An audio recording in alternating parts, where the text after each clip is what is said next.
The fight to shut down the Detroit incinerator started pre-construction of the facility in 1986.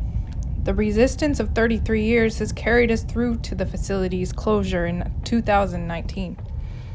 There's still so much more to be done. Those of us in the Breathe Free Detroit campaign have been working for Detroiters' rights to breathe clean air, for a just transition for workers and residents once the incinerator closed, and a movement toward zero waste. In March of 2019, we celebrated the closure of one of the world's largest incinerators, a facility that has been a bad neighbor for over 30 years, unable to comply with clean air laws and odor restrictions. Our neighborhood has been burnt out. This is the neighborhood that sits downwind of the incinerator's pollution. These empty blocks used to be filled with houses and businesses. This footage is a 1-mile drive from my home to the incinerator. Our communities have experienced defeat throughout these years.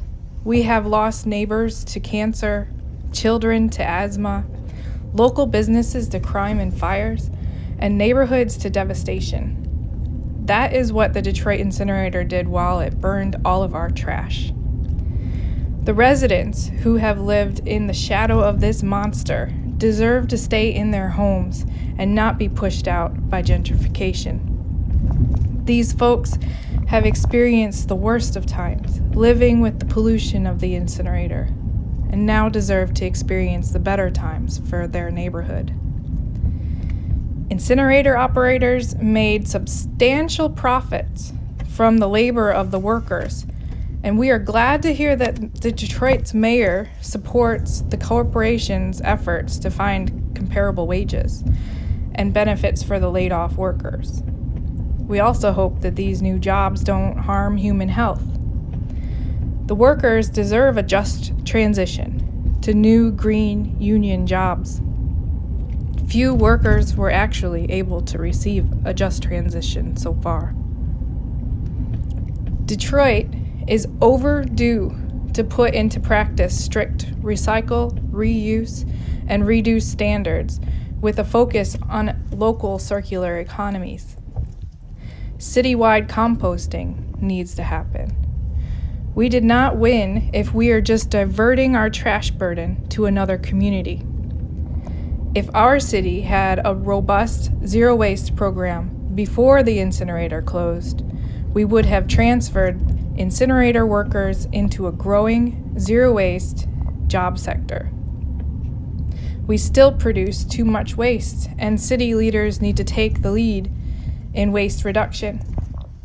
This is an opportunity for Detroiters' elected leaders to help reduce global warming and move toward environmental justice and a healthier future.